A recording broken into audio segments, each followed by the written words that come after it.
Estamos chegando para o nosso comentário dominical de hoje, numa semana de grandes acontecimentos e a gente precisa fazer análise com responsabilidade jornalística, de jornalismo sério, construtivo, altivo, não o jornalismo que a gente vê hoje no Brasil, de muito mais deboche do que jornalismo para educar e informar.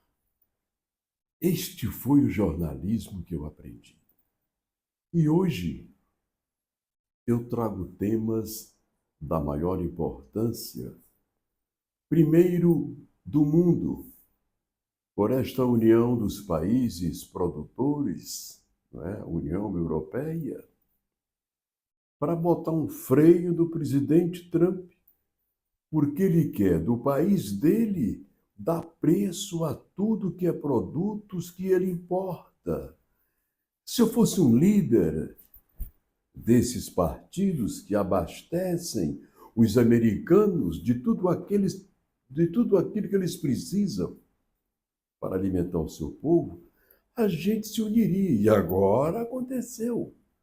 A União Europeia, para proteger os produtores. Eu vejo o Brasil hoje como um dos maiores produtores de alimentos do mundo. Do mundo. E não é mérito de governo federal, nem estadual, não. É mérito da classe empresarial do campo rural, desde o Rio Grande do Sul a Manaus. Os empresários produtores não dependem de políticos, eles só dependem deles. E a tristeza deles é que quanto mais eles trabalham, mais geram riquezas, mais geram impostos de exportações de alimentos, mais os corruptos venais da política desviam os dinheiros de nossa pátria Brasil. Este país está entregue de novo à bandalheira. Este país está precisando de um comando altivo, inteligente, de visão ampla, que busque tentar, pelo menos, igualar o Brasil às 5 maiores potências do mundo, pelo fato de sermos o maior mapa gigante do mundo e que temos uma Amazônia que ninguém tem. E que temos uma área produtiva rural que pouca gente tem. Então, este país não é para se curvar para ninguém. Esse país é para produzir alimentos. E quando os americanos não quiserem comprar, baixa o nível e vende para outros países. Deixa eles ser a produção de alimento da gente. Eu acho que está na hora do Brasil assumir uma posição altiva. Eu tenho certeza que se o presidente Lula não fosse o nosso presidente, e se o Geraldo Alckmin, com a postura de estadista que tem o Alckmin, grande governador de São Paulo, 4 vezes governador de São Paulo, este tem currículo para merecer a confiança do povo brasileiro. Então, presidente Lula, tira férias, vai passear. Deixa o Alckmin comandar o nosso país. O nosso país está precisando de gente culta, preparada, dinâmica, de horizonte largo, de visão de primeiro mundo, para poder saber negociar com o mundo as riquezas naturais que nós temos, não é? Desde o mundo agrícola ao ouro, né, ao petróleo. Meu Deus, tem país melhor do que o nosso. Agora, na política, eu vou perguntar, e tem país pior na política do que o nosso? Será que essas emendas impositivas e secretas, e eu acrescento, e safadas vão continuar dentro do nosso Congresso? Para que o Palácio do Planalto corrompa quem ele quiser no Congresso com essas emendas safadas. Isto nunca aconteceu no Brasil. Emendas de parlamentares, deputados federais e senadores teriam que vir ou que ir para o Banco do Brasil ou para a Caixa Econômica. Com acompanhamento de quem? Do Ministério Público Federal e da Polícia Federal. E quem tergiversasse, desviando as emendas, automaticamente perderia o seu mandato. E agora eu acrescento, se fizerem isso hoje, 95% do Congresso Nacional de deputados e senadores perderão seus mandatos.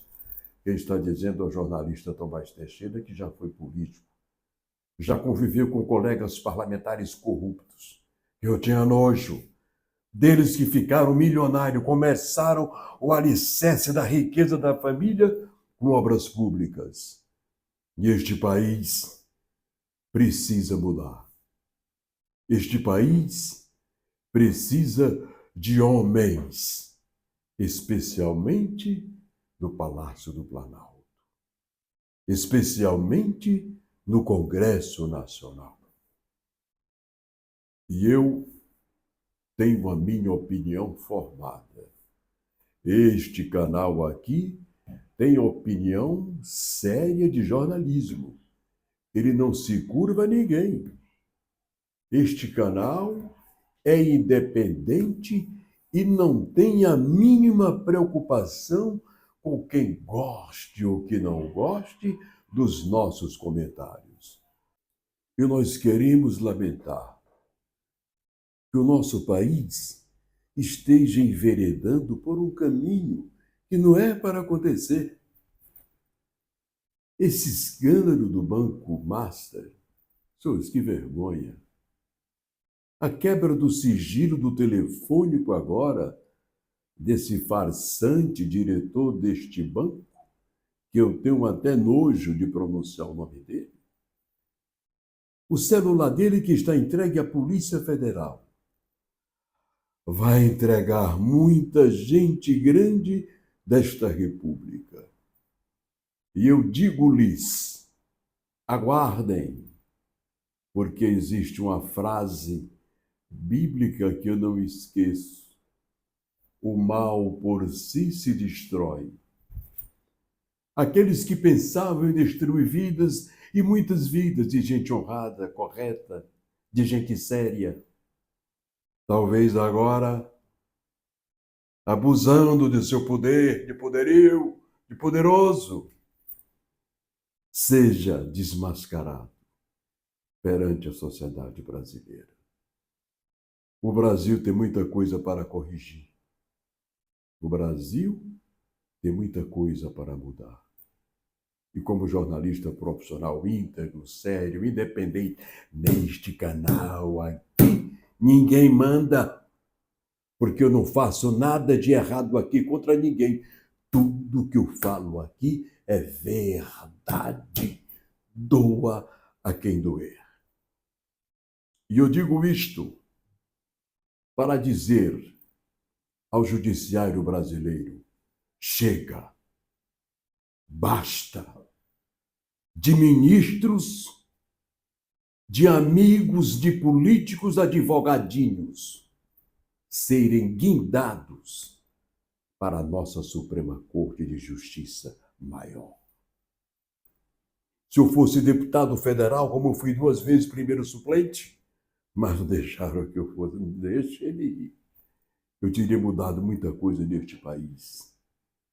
Primeiro, a formação do nosso Supremo Tribunal Federal, que pela minha formação jornalística, ética, profissional, deveria ser somente por magistrados advindos da carreira togada. Aí sim, eu pergunto uma coisa aqui. Vocês conhecem algum ministro do STJ? Superior Tribunal de Justiça? Dá o nome de um aí, pouca gente sabe. Agora, no Supremo Tribunal Federal do Brasil, que tem os ministros políticos, indicados por políticos, desses que não têm exame da ordem, desses que nunca tinham passado em concurso, mas que viram ministro da Suprema Corte do nosso país. Senhores, o nosso Congresso apodreceu. O nosso Congresso está precisando de homens, homens com H, para fazer uma lei. Se eu lá estivesse, eu já teria apresentado esta lei, narrando, rezando que, para compor a Suprema Corte do nosso país, somente magistrados oriundos da carreira togada, juízes de quarta entrância e desembargadores estaduais e federais e ministros do STJ. E mais ninguém, moralizando cada vez mais a nossa Corte Suprema maior do país. Porque maior do que ela é o Congresso Nacional. Porque é ele que representa a nossa democracia. E é o Congresso Nacional que tem poderes até para caçar ministro do Supremo Tribunal Federal. Por quê? Porque em regime de democracia, todo o poder emana do povo e só por ele será exercido. E qual é o poder maior do povo? O Congresso Nacional. Quem são os congressistas do Congresso Nacional? São os homens nomeados, guindados ao poder pelo voto secreto para fiscalizar o presidente da República e para fiscalizar o judiciário e a administração pública do país. Eu lamento muito quando eu vejo o nosso STF na televisão, todo mundo dando entrevista e às vezes sendo chacoalhados por jornalistas que até gozam da cara deles. O que quer ministro do Supremo Tribunal Federal dando entrevista em televisão? Ele é candidato a alguma coisa? Ele já é ministro do Supremo Tribunal Federal? Ele não precisa dar entrevista a ninguém. Senhores, eu só sei fazer jornalismo assim, sério, altivo, sem medo de falar a verdade. O comentário de hoje é um comentário sério e eu vou encerrar fazendo um apelo ao governador do meu estado, Rafael Fonteles, que vem de boa raiz, porque é filho de um homem que eu conheci de perto. Governador, Vossa Excelência é jovem, mas precisa, até antes de junho, decidir o que vai fazer com aquele porto que Vossa Excelência começou em Luiz Correia e não conseguiu terminar ainda. Eu sei que é difícil, o Estado não tem verbas, mas dizer-lhe, eu sabia que aquilo ali não iria nunca atracar grandes navios, devido às correntes marítimas que sopram areia até aterrar o mole do porto, como aterrou todo o mole do porto, começado por Alberto Silva, continuado pelo doutor Dirceu Mendes Arcoverde. Freitas Neto tentou continuar, mas viu que não ia dar certo. E depois Alberto Silva também achou que não ia dar certo. Por quê? Mas ali tem uma saída.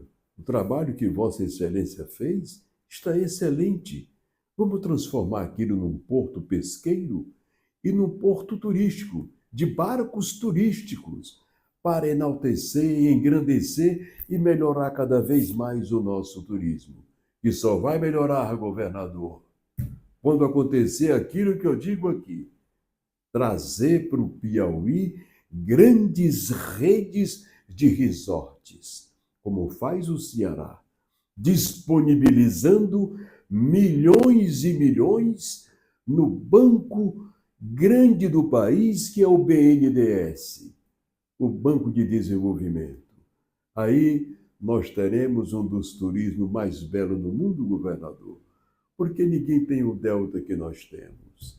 E para concluir, dizer também a Vossa Excelência que o local do nosso porto é no Vale do Timonha, Ainda digo-lhe mais: os cearenses não fizeram o porto deles no Vale do Timonha, porque os rios que nascem lá adentram no Piauí, são 4, que se juntam com mais 3 do Piauí. Aí formam, governador, o Vale do Timonha. Esses 7 rios, quando adentram mar adentro, ou penetram mar adentro, faz um rasgo no fundo do mar que chega a 35 metros de calado. Mande averiguar. Traga um grupo de fora forte para construir o maior porto do mundo em profundidade. Maior do que Roterdã, na Holanda, do que Itaqui, no Maranhão, ambos com 32 metros de calado. Não é uma crítica, governador. É uma opinião construtiva para melhorar o nosso progresso, o nosso desenvolvimento e o nosso turismo. É o nosso comentário de hoje. E prometemos voltar no próximo domingo, assim, fazendo jornalismo sério, sem tergiversar e sem medo de mostrar a verdade. Tchau e até o próximo domingo.